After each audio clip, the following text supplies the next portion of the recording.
Alors bonjour à tous, bienvenue pour ce nouvel atelier du CX Summit Éloquent.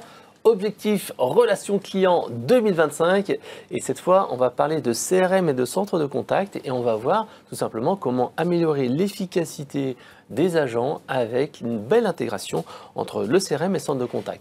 Et pour cela, j'ai le plaisir d'accueillir 3 intervenants experts. Alors on va commencer par Laetitia, je vous laisse vous présenter, ainsi que la CCI de Paris. Donc Laetitia Mien, responsable qualité et projet pour le GIE. Le titre est long, je suis désolée. Du groupe de la CCI Paris-Île-de-France. Je travaille avec Arthur Chen, ici présent. Je suis responsable du pôle expert, notamment du système d'information de la relation client, où dedans il y a le CRM et la solution éloquente, ainsi que ses feedbacks. Et je suis administrateur sur les deux, sur les trois, pardon. Ludovic. Bonjour à tous, Ludovic Riquet, je travaille chez Eloquent depuis 18 mois et donc mon rôle est d'accompagner les forces commerciales sur la promotion de nos offres. Je suis donc ingénieur avant-vente. Alors ce que tu ne dis pas Ludovic, c'est que tu as près de 150 projets à ton actif, 150 projets CRM. Ouais, c'est-à-dire qu'avant de travailler chez Eloquent, pendant 20 ans, j'ai tourné sur trois principaux, on va dire, éditeurs de logiciels CRM. Et j'étais en charge donc de les installer chez nos clients. Donc tu es passé du côté de la barrière, tu es passé de chef de projet à avant-vente. Donc là maintenant tu as vraiment cette expérience concrète de comment on met en place un CRM et comment ça s'intègre véritablement avec une solution de centre de contact. Donc ça c'est quelque chose de très précieux. J'en parlerai tout à l'heure, c'est-à-dire que dans les 100 projets dont tu te parles, il y a eu à plusieurs reprises effectivement des expériences qui ont fait que j'ai fait collaborer l'outil de CRM avec l'outil de centre de contact. Et d'ailleurs, tu as beaucoup travaillé aussi au niveau des CCI, tu connais très bien les problématiques de ces... Pas sur le logiciel actuel que vous possédez, mais sur le précédent, ouais.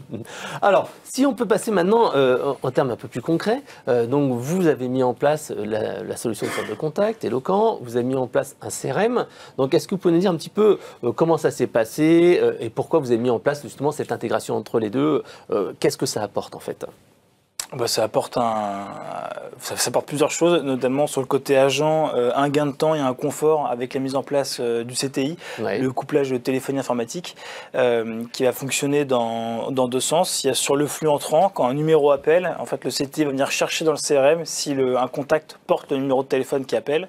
3 résultats possibles. Une seule fiche contact, c'est la fiche du contact qui remonte. S'il y a plusieurs fiches contact, il y a un tableau qui s'affiche avec différentes informations pour permettre à l'agent de choisir le bon contact dans le CRM, et si jamais il n'y a pas de résultat, ça ouvre la page de recherche de contact. Donc ça, c'est un gain de temps précieux et pour l'agence, parce qu'il évite de devoir chercher manuellement, et c'est aussi un avantage pour le client puisqu'il est reconnu, puisqu'on le connaît. On peut dire, c'est bien vous nous avez appelé d'ailleurs à telle date, on retrouve facilement l'historique, et ça permet vraiment de gagner même du temps. Si une personne appelle par rapport à un dossier qui est en cours, l'information sera dans le CRM. Et après, sur la partie appel sortant, puisqu'on fait de la prospection commerciale, là, cette fois-ci, c'est pas le numéro de téléphone qu'on va chercher dans le CRM, mais on va venir donner les informations liées à l'activité téléphonique, liées à l'appel, donc le compte-rendu que va faire l'agent après l'échange avec le client, pour le repousser dans le CRM, pour le remettre sur sa fiche contact, pour que l'information soit stockée dans le CRM. Ça évite de faire de la double saisie ou de faire après du réimport manuel. Et donc ça fait une charge administrateur qui est assez lourde. Là, il y a un automatisme qui se fait, qui permet de réinjecter la donnée directement dans le CRM. Puisque le CRM, l'objectif, c'est qu'il garde tout ce qui est interaction client. Il va centraliser toute la connaissance client.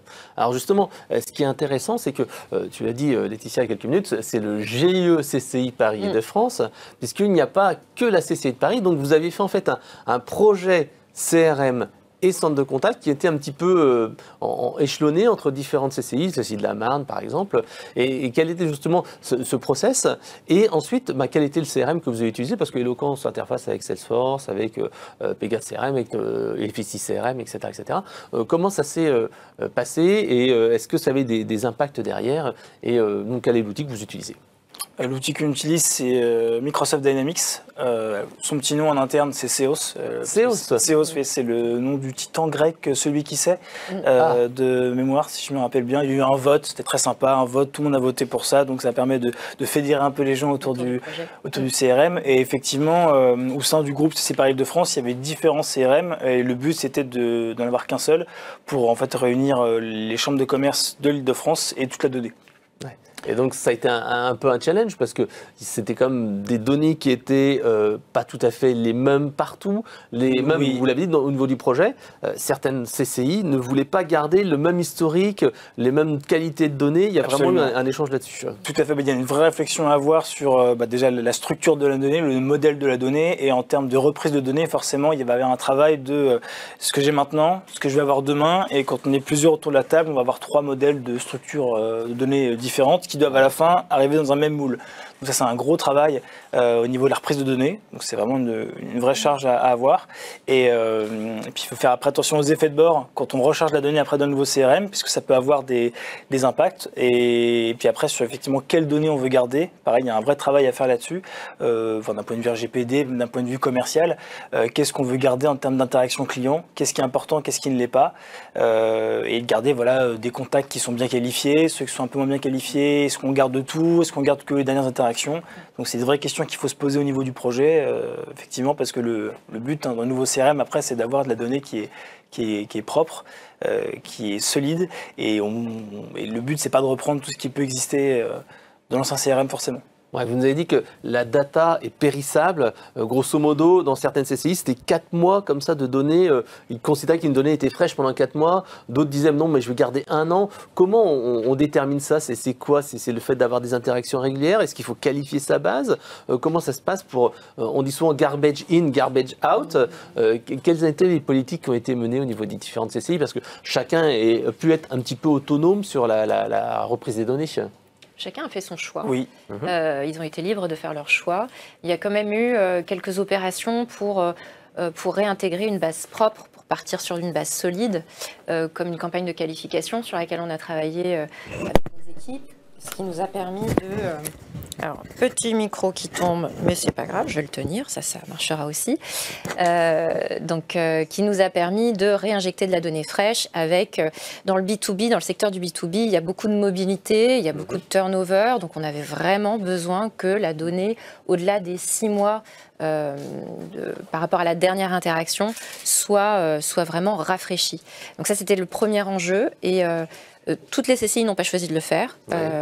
Une qui a le plus gros volume a décidé de le faire. Et les autres ont fait d'autres choix, de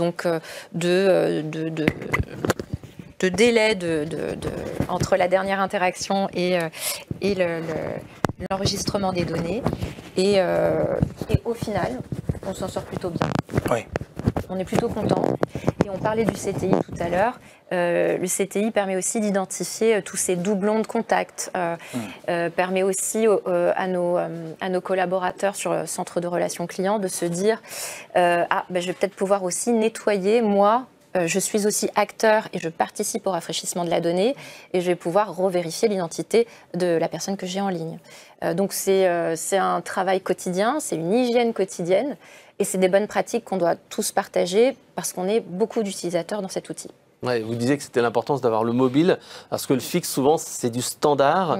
Et là, en fait, il y a peut-être donc une démarche à faire pour aller nourrir le CRM et qui était peut-être pas forcément fait systématiquement. Mais là, donc, quand on reçoit un appel, est-ce que vous enregistrez, vous mettez à jour le CRM? C'est quelque chose qui est demandé ou c'est fait à la main du conseiller en toute autonomie? C'est une bonne pratique qu'on demande à tous de porter, pas seulement à notre niveau, au niveau du centre de relations clients, mais aussi aux conseillers experts, parce que, encore une fois, la donnée, c'est de l'or. Réussir à atteindre son client du premier coup, c'est important. Le suivre tout au long de son parcours client, c'est important aussi. Et quand il nous appelle, personnaliser l'accueil, c'est un gros plus dans l'expérience client. C'est sûr, si on dit bonjour Laetitia, ça va pas être la même chose, bonjour, comment je peux vous aider? Exactement. Alors justement, il y avait certaines CCI qui voulaient garder des fiches sans aucune coordonnée. Ils voulaient juste avoir le nom du dirigeant, et d'autres en fait, ils disaient bah non, au bout d'un an, tous ceux qui sont non clients, hop, on les enlève. C'est vraiment des choix, et qu'est-ce que vous recommandez, votre expérience? Parce que c'est quand même assez drastique de se dire au bout d'un an, hop, je les mets dehors, parce que quelque part, c'est des gens à qui on a un contact, on leur fait participer à des ateliers, à des formations, etc. Oui. C'est quand même pas anodin comme choix. Non, effectivement, c'est un choix qui est à faire. Après, c'est un choix où chacun est libre. Après, il y avait des fois des contraintes techniques parce qu'il y avait d'autres... il y avait des activités, par exemple, comme des emails, des appels téléphoniques qui étaient greffés au contact. On devait le garder pour qu'elles puissent exister. Ouais. Après, ce qui est paradoxal, c'est que ces activités existaient, mais le contact n'avait pas en soi de coordonnées valides. Donc voilà, il y a des choix qui devaient être faits comme ça, mais effectivement, après, ce que moi personnellement je recommande, c'est qu'un contact qui n'a pas de coordonnées, juste pour le faire exister dans la base, ça ne sert pas à grand chose. Enfin, ça ne sert à rien parce que ce sera impossible de l'identifier, de le cibler, de l'utiliser.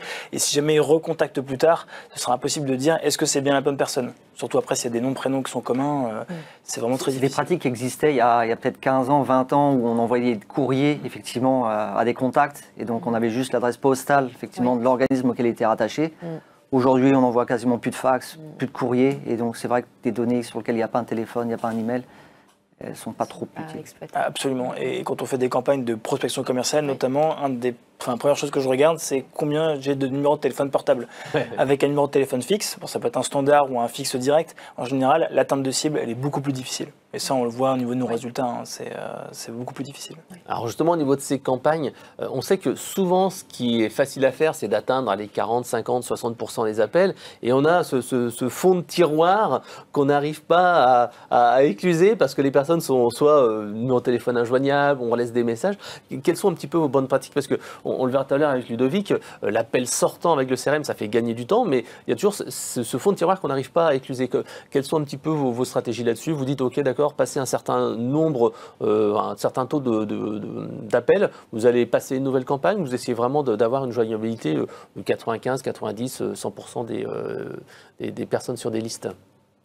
C'est plutôt... Sur les résultats, c'est compliqué. La prospection sortante est toujours très compliquée, surtout si il n'y a pas eu d'interaction depuis longtemps. Donc le numéro n'est pas reconnu. Donc forcément, l'atteinte de cible, la joignabilité est un peu plus compliquée. Les stratégies que nous, on a mis en place pour introduire l'appel, c'est très souvent des campagnes d'emailing, qu'on pourrait combiner d'ailleurs au SMS quand on a le SMS, mais là, c'est pas souvent le cas d'avoir le numéro de mobile. Et puis ensuite, essayer aussi, ce que font certaines CCI, c'est de créer des événements pour pouvoir rafraîchir cette base et dire, bon, on va les inviter à un événement. Ils ne répondront pas, mais au moins ceux qui répondront nous permettront d'obtenir une donnée plus fraîche et exploitable. Ce que disait Laetitia est vrai, c'est-à-dire que si le numéro de téléphone n'est pas identifié, ça je pense qu'on le fait tous, hein, quand on ne connaît pas le numéro de téléphone, on ne décroche pas, c'est simple que ça. Déjà, il ne faut pas appeler un numéro inconnu, parce qu'il y a rien de pire que ça, mais nous ce qu'on demande, c'est de laisser un message vocal pour se présenter, et c'est une voix humaine, donc c'est pas un bot qui laisse un message, c'est une voix humaine en se présentant, et déjà ça, les clients, des fois, nous rappellent après derrière. C'est-à-dire qu'on essaie de joindre une fois, on laisse un message, ils vont nous rappeler derrière, et si on dispose du mail, pareil, on envoie un mail d'information en disant, voilà, j'ai essayé de vous joindre par rapport à ça, si jamais ça vous intéresse, revenez vers moi. Ça permet d'augmenter un petit peu l'atteinte de cible quand on n'arrive pas à la voir directement au téléphone. D'accord. Alors là maintenant on va passer un petit peu à l'aspect gestion de projet et mise en place. Alors comment vous avez fait? Parce que vous avez passé, je trouve un bon choix, Ludo, tu pourras nous en parler juste après, mais c'est le mode pilote qui est généralement une bonne manière de pouvoir mettre en place une connexion CRM et centre de contact. Alors comment ça s'est passé un petit peu, parce que c'est en 2022 que vous avez lancé cette intégration-là? Tout à fait, oui. Ça a commencé en 2022. Alors nous, on n'est pas rentré en 2022, on a commencé en 2023, en février 2023.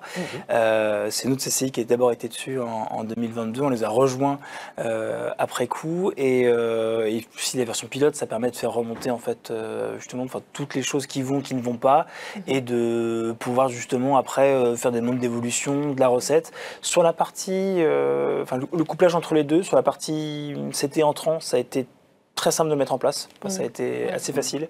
Là, on a eu un peu plus de difficultés, c'est sur la partie appel sortant, parce que ça va venir interagir avec différentes parties prenantes. Il y a Eloquent qui envoie l'information après Feedback. Feedback, il envoie à l'EAI chez nous, qui après va renvoyer l'information au niveau du CRM. Donc il y a un cheminement comme ça qui est fait, qui n'est pas forcément simple au départ, sur le format de la donnée, qu'est-ce qu'on récupère, comment on l'interprète, etc. Par exemple, on a une table pour traduire les résultats d'Eloquent, de comment ça doit être après au niveau dans le CRM, Ça, pareil, il faut se mettre d'accord dessus, puisque les objets qui vont exister, notamment les activités téléphoniques dans le CRM, une fois qu'on les a modifiés, on ne peut pas les remodifier comme ça à l'infini, parce qu'on modifie la structure de données, donc il faut bien se mettre d'accord sur est-ce que c'est suffisant ou pas ce qu'on a défini. Pour compléter ce que tu dis sur le mode pilote, ce qui était intéressant dans tous les projets, il y a une phase de recette, il y a des cas d'usage qu'on dépile, qu'on déroule en mode robot et en masse.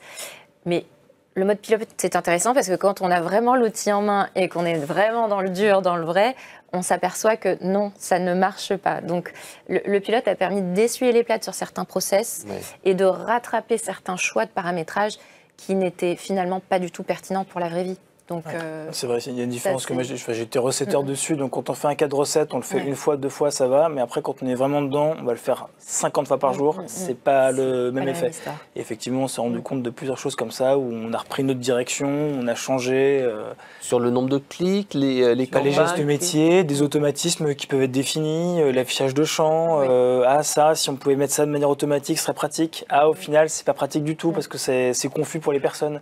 Et puis ça permet de tester tout ce qu'on a, parce que la phase projet, on imagine, on se projette, et après quand on est dans la vraie vie, la personne va faire 10 fois, 20 fois, 30 fois ça dans la journée, finalement c'est pas pertinent, ou c'est confus pour les personnes, finalement le nom du champ, on n'aurait pas dû l'appeler comme ça.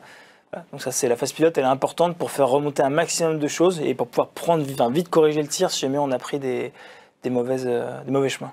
Alors, cette phase pilote, pour revenir à ça, est-ce que c'était tous les agents de la CCI? Est-ce que c'était un petit nombre? Est-ce que vous alliez à côté des agents? Vous aviez un comité de pilotage? Comment ça s'est passé, cette mise en place donc, en mode pilote à la CCI? Il y a une première CCI qui a été déployée avec l'ensemble de ses utilisateurs. Effectivement, il y a un comité de pilotage qui a été fait. On est accompagné par différents prestataires, justement pour l'établissement des cahiers de recettes, faire remonter les cas, les tickets d'évolution. Et ensuite, après, on a commencé à faire intégrer de plus en plus d'utilisateurs. Donc, les premiers, ça a été une CCI parce qu'ils arrivaient à la fin de leur marché avec leur prestataire CRM. Donc, ils ont été prioritaires dessus. Nous, ensuite, on a rejoint, donc en février 2023, une autre chambre de commerce a rejoint ensuite en fin mai. Et la dernière chambre de commerce, il y a le plus gros des utilisateurs, sont arrivés fin juin. Donc ça s'est fait progressivement. Et pour revenir sur ce que tu posais comme question sur les retours d'expérience, c'était important.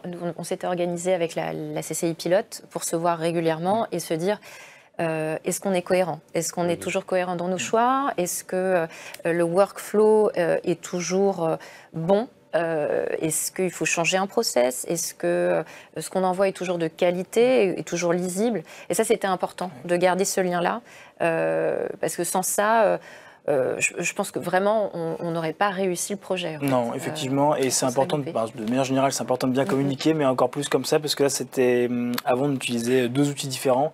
Là, on était tous ensemble au sein du même outil, et c'est important de communiquer sur est-ce que ce qu'on fait, ça fonctionne pour nous, pour vous, et inversement. Et faire après remonter ça au comité de pilotage pour dire est-ce qu'on prend la bonne décision ou pas. Parce que le but du pilote, c'est ça, c'est de tester si tout ce qu'on a défini fonctionne ou pas. Et c'est important de bien communiquer, d'échanger là-dessus, parce que sinon, effectivement, après, il y a des loupés, et exactement, c'est trop tard.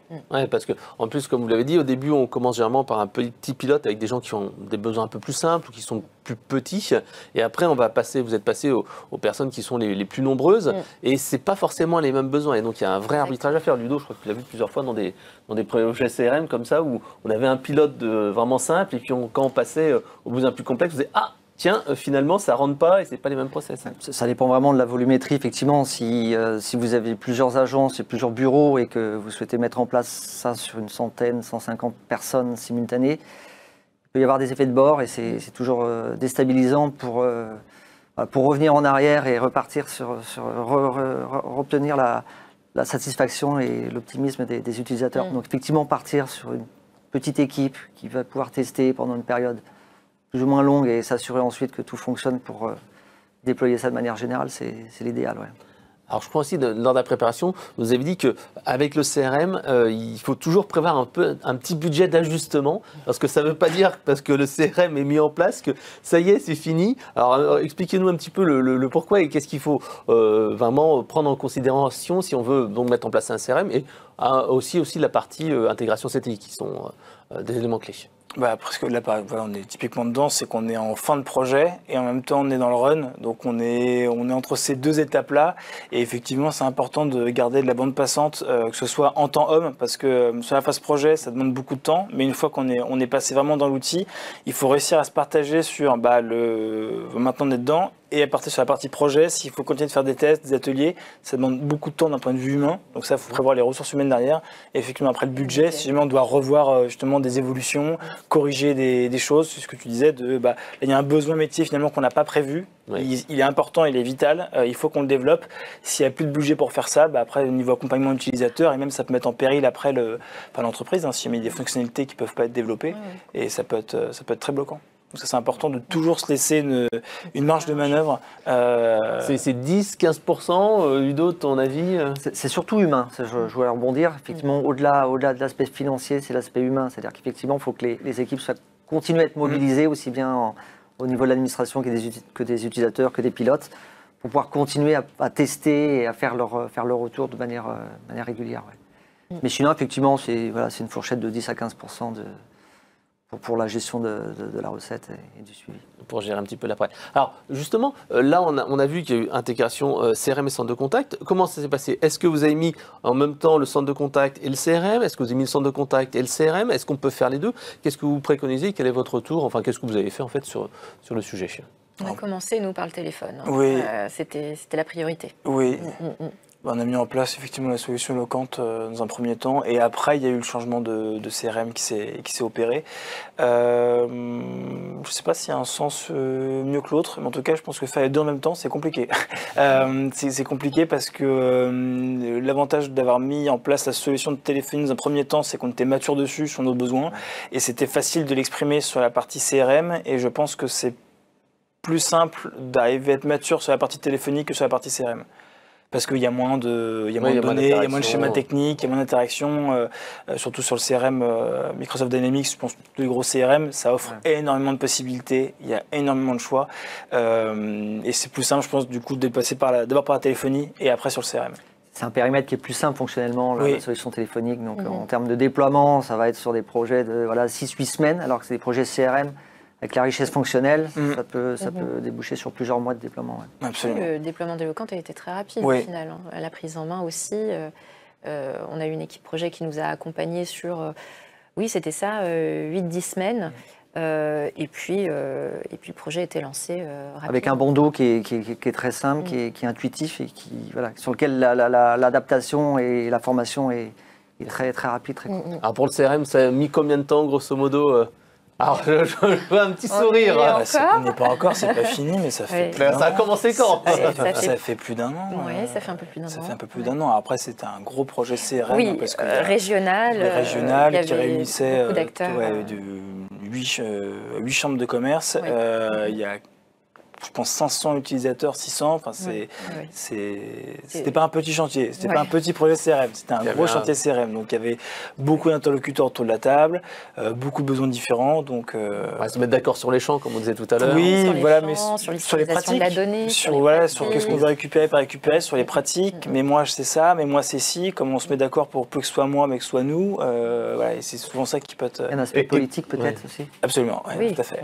Et comment c'est le plus gros qui gagne ou comment ça se passe? Parce que c'est pas évident. Est-ce que c'est le chef de projet? Est-ce qu'il y a des sponsors? On a eu de la chance quand même parce qu'à un moment, on s'est tous écoutés autour de la table. Il y a des choix pragmatiques qui ont été faits en se disant clairement par A plus B, on fonce dans le mur si on choisit ce chemin-là. En revanche, si on déroule le fil autrement avec une alternative, on peut tous s'en sortir.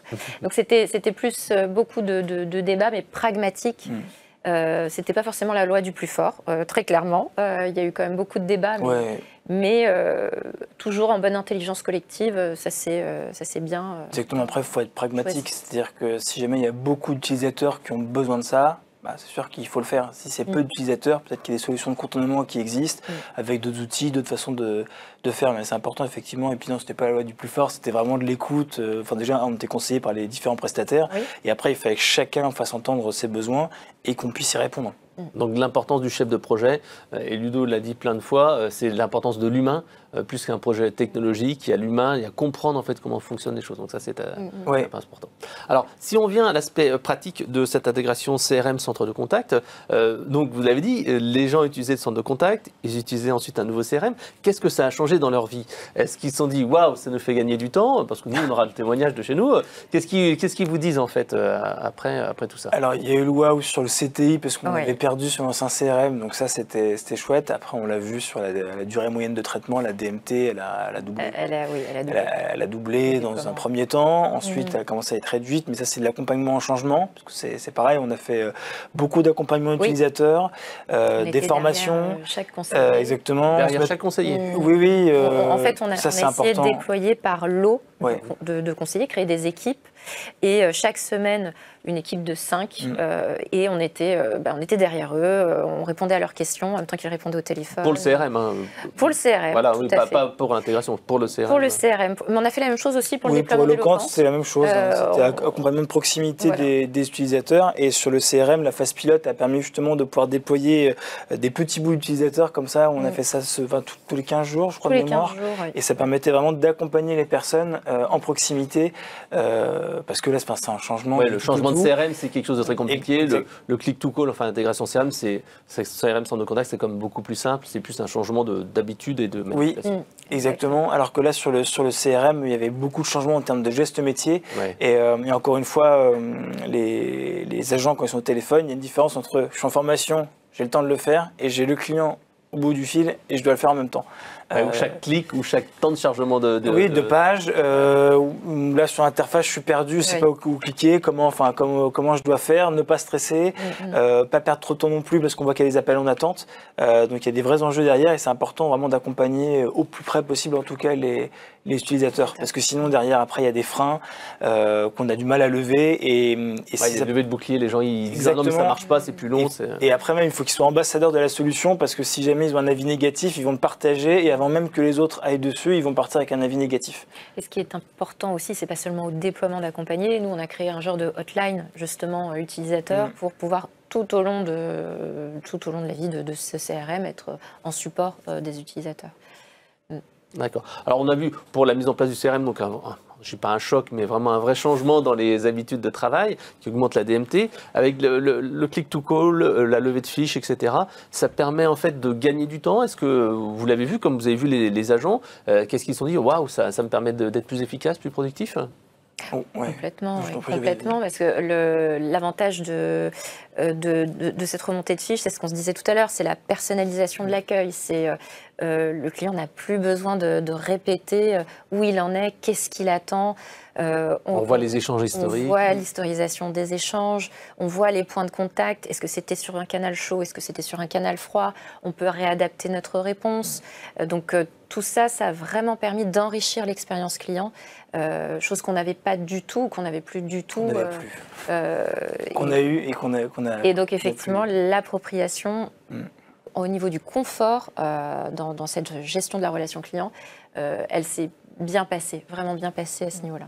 Et au niveau de du nombre d'appels, la DMT, est-ce que ça a permis de faire baisser un petit peu aussi les stats? Parce que c'est vrai que Ludo partagera un cas de chez nous. C'est vrai que pour les appels sortants, nous, on avait vu un x2 au nombre des appels chez certains clients. Est-ce que vous, ça vous a vraiment donné une meilleure fluidité dans les parcours? Pas forcément. C'est ce qu'on a regardé. Pas forcément parce que...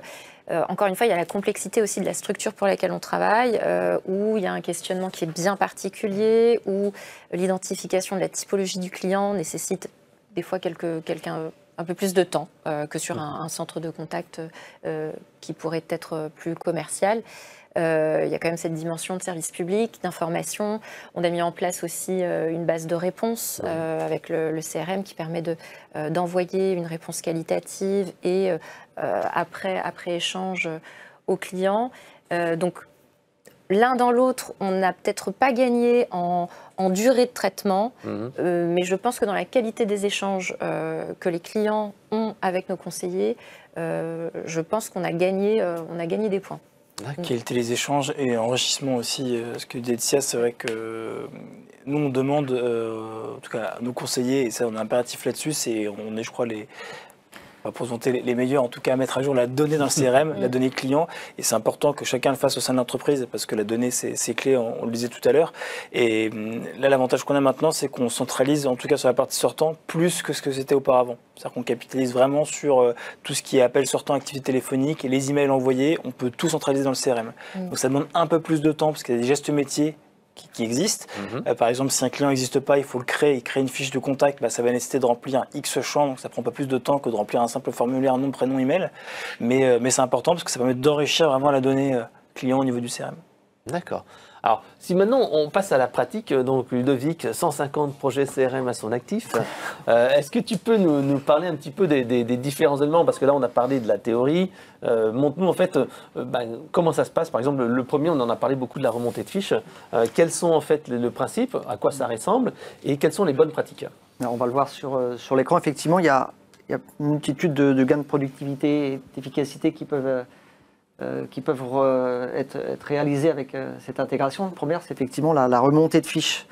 Comme le disait Arthur tout à l'heure, comment ça va se passer? En fait, dans le centre de contact, on récupère une interaction qui se présente. Alors, ça peut être un appel entrant, ça peut être aussi une conversation de chat, ça peut être un chatbot, une information qui nous est poussée.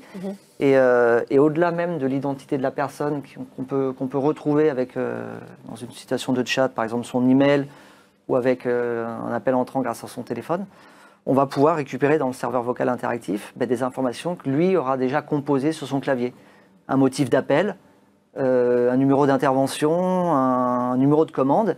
Et donc en plus de la remontée de la fiche, on pourra avoir dans cette interface des informations qualitatives, effectivement, le motif, le numéro d'intervention. Et donc là, on ira encore un petit peu plus loin que la simple identification, mais on pourra déjà connaître... Vous appelez pour un conseil de création d'entreprise, et comme sortie bonjour, vous voulez créer une entreprise, qu'est-ce que je peux faire? Exactement. On aura déjà ces infos. Alors, ce qu'il faut prévoir, effectivement, je ne sais pas si vous l'avez vécu, mais on peut se retrouver des fois avec un service dégradé, parce qu'effectivement, l'intégration est KO, parce qu'il y a peut-être une maintenance ou autre chose. Et dans ce cas-là, il faut accompagner ces équipes, et il faut les former toujours sur l'outil CRM pour qu'ils puissent, de manière autonome, parce que là, ils vont être un peu assistés parce que la fiche va s'ouvrir, il y aura toute l'information qui sera accessible. Mais c'est bien de leur montrer comment on peut très bien utiliser l'outil CRM sans forcément cette intégration, qu'ils puissent retrouver l'information.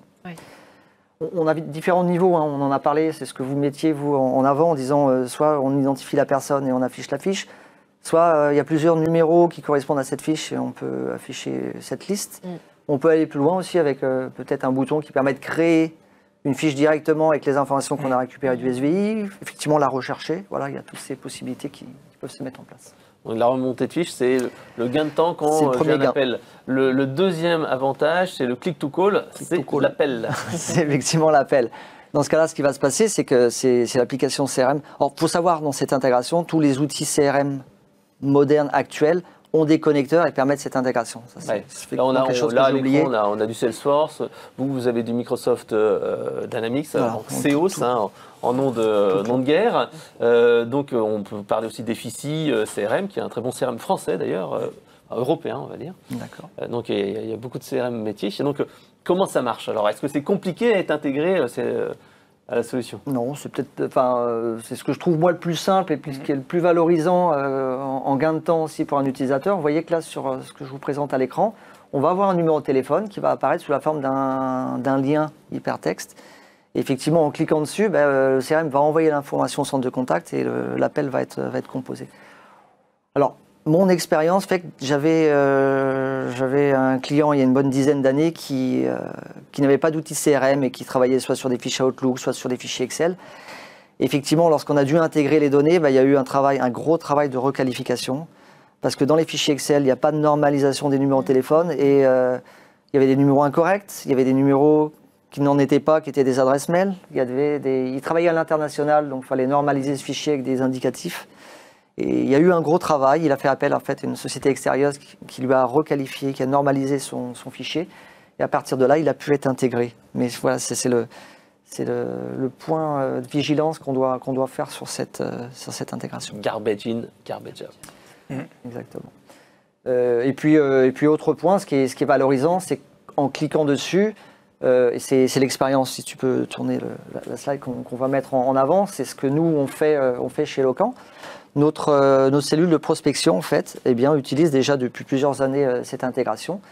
Et donc, de manière simple, elle va composer un numéro de téléphone en cliquant dessus. Et à l'issue de la composition, eh bien, une interaction va directement s'intégrer dans le CRM avec, pourquoi pas, un motif qui aura été prédéfini parce qu'on est sur une campagne bien ciblée.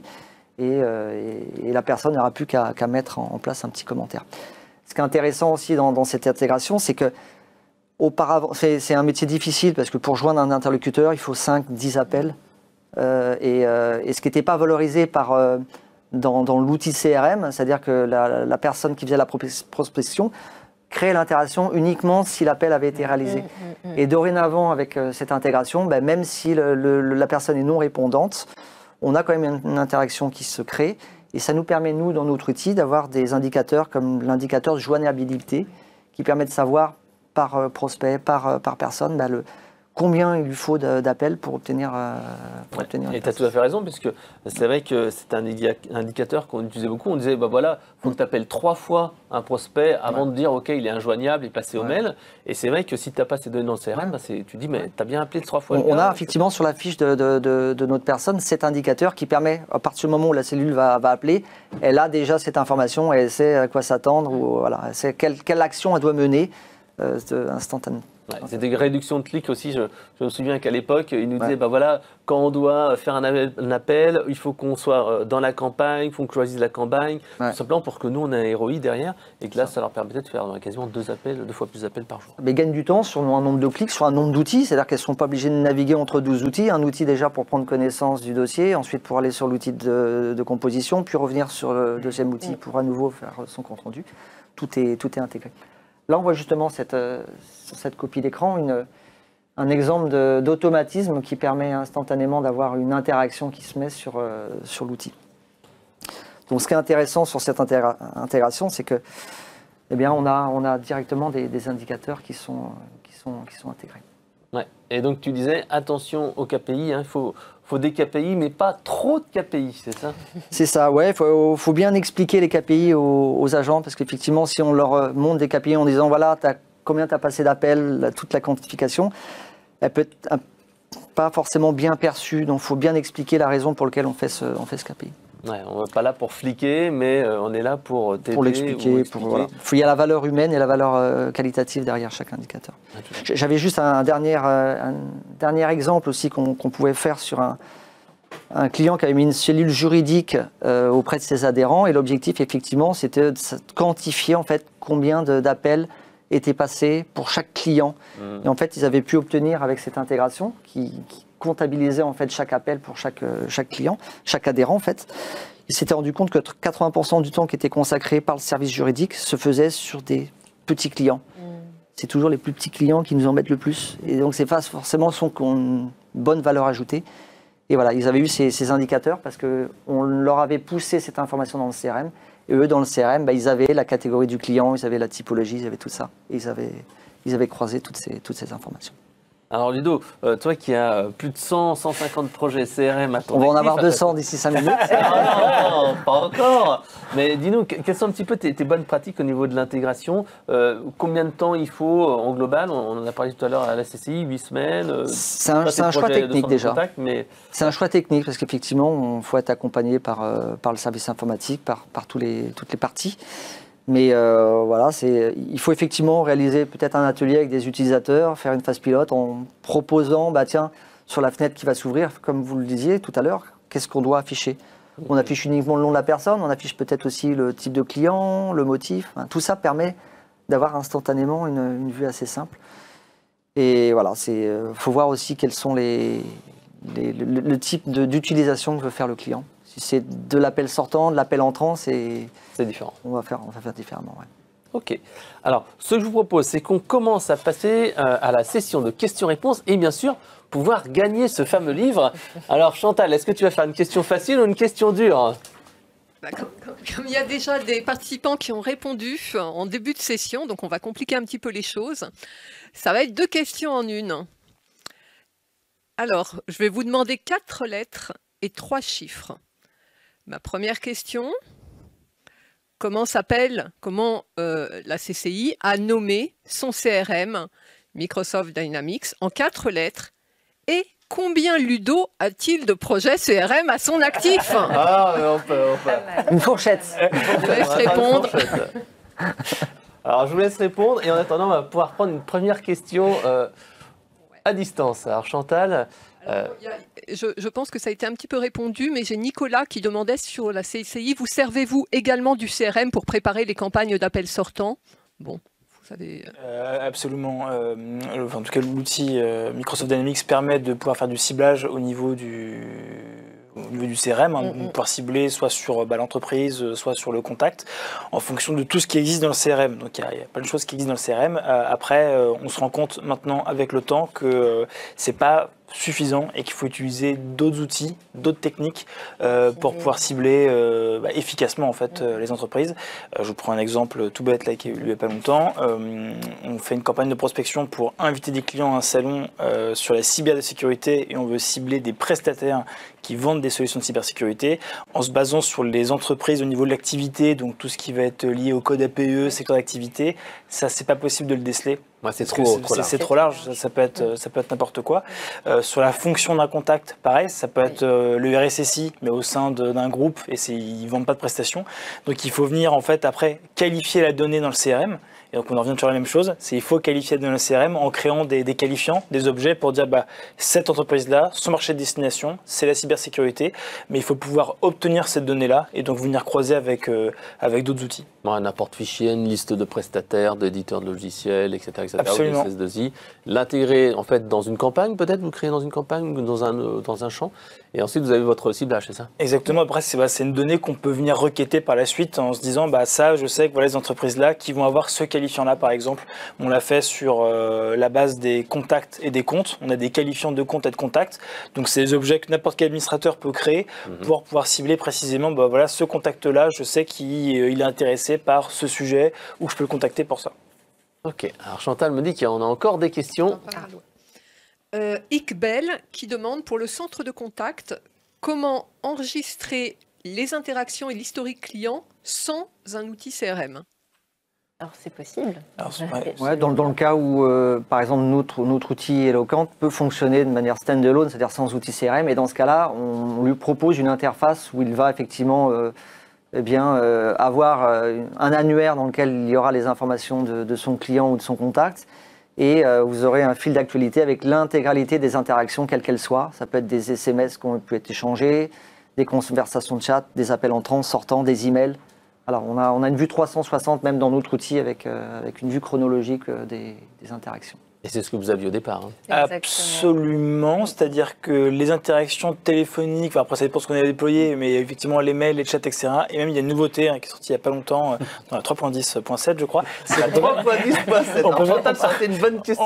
On peut mettre un commentaire qui n'a rien à voir avec un appel, où c'est un commentaire directement sur le contact qui vient s'ajouter dans la chronologie des interactions. Et effectivement, l'agent peut mettre un commentaire et donc ça permet d'historiser tout ce qui est interaction client. Savoir la personne a appelé pour ça, voilà ce qu'il m'a dit, voilà ce que je lui ai répondu. Voilà.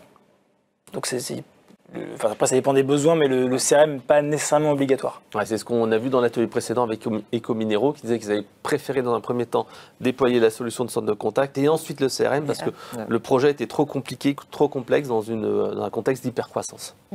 Alors Chantal me dit qu'elle a une autre question qui lui brûle les lèvres. Donc Nicolas qui demande, n'y a-t-il pas de difficulté à partager une même donnée client entre plusieurs CCI? Complètement. C'est une bonne question. Est-ce que vous n'avez pas eu par exemple des conflits de données avec des données qui étaient différentes sur un même contact? Alors si, parce que déjà c'est des chambres de commerce qui sont sur une même région, donc forcément potentiellement 3 bases de données différentes pour l'historique, mais évidemment il y a des contacts qui existent un peu partout. Donc il a fallu réunir tous ces contacts-là, lequel garde-t-on, quel historique, etc. Donc oui, il y a des questions. Après il y a des enjeux sur effectivement, et là c'est un peu plus politique, c'est mon contact, c'est mon entreprise. Oui, mais moi aussi je travaille avec. Donc après ça c'est la bonne intelligence, c'est des process à définir en se disant moi il m'a contacté, toi aussi tu as contacté. c'est notre client à tous les deux. Comment on fait en sorte que... Donc après, il y a eu un travail aussi sur la gouvernance de la donnée. Oui. Ça, c'était un gros chantier. Qui a été fait en amont. Qui a été fait en amont pour pouvoir justement trancher et se dire, voilà, on se met tous d'accord autour de la table et ce sera comme ça pour la suite du projet. D'accord. Alors Chantal, le gagnant ou la gagnante? Oui, alors j'ai une dernière question et j'ai un gagnant qui est un performeur puisque j'ai quand même de la mémoire et je retiens les noms d'une année sur l'autre. Thibault Legac qui, à nouveau, comme l'année dernière, gagne un livre, a été un des plus rapides. On va lui refaire sa bibliothèque au fil des années. Donc Thibault Legac, quel livre il veut gagner l'année prochaine et on choisira le livre à faire gagner pour la journée. Là, j'ai vérifié, effectivement, il avait aussi répondu très vite l'année dernière. Et une dernière question qui était pour Eloquent. Vous êtes intégré avec quel CRM? Donc je pense que ça concerne les CRM avec lesquels notre solution s'intègre. Je pourrais en citer une bonne dizaine actuellement sur lesquels on a de l'expérience d'intégration, mais comme je le suis précisé, n'importe quel CRM aujourd'hui est ouvert et on peut s'intégrer et faire une intégration avec n'importe lequel. Ouais, donc on avait noté Salesforce, Microsoft, FIC, IDIL, Pega, Edo, etc. Donc, on a tout un attirail d'intégration à disposition et comme tu disais, on peut faire du sur-mesure.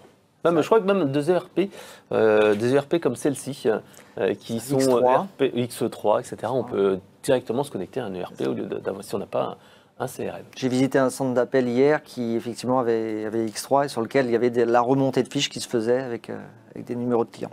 Alors X3 c'est Sage pour ceux qui ne connaissent pas. Ok, alors est-ce que Chantal, il y a une dernière question? Autrement on aura dépassé d'une minute le timing. Ça va être bon. Merci à nos invités pour ce beau retour d'expérience sur l'intégration CRM et centre de contact. On va se retrouver à 14h pour une thématique qui va être vraiment très intéressante, qui est l'engagement des collaborateurs. Et là, en fait, on aura la Massif et Soluasa qui vont nous détailler deux plans d'action. Un plan d'action en 5 points avec la Massif, qui est vraiment très pertinent, avec à la fois de la participation, à la fois en fait des outils internes qui ont été déployés.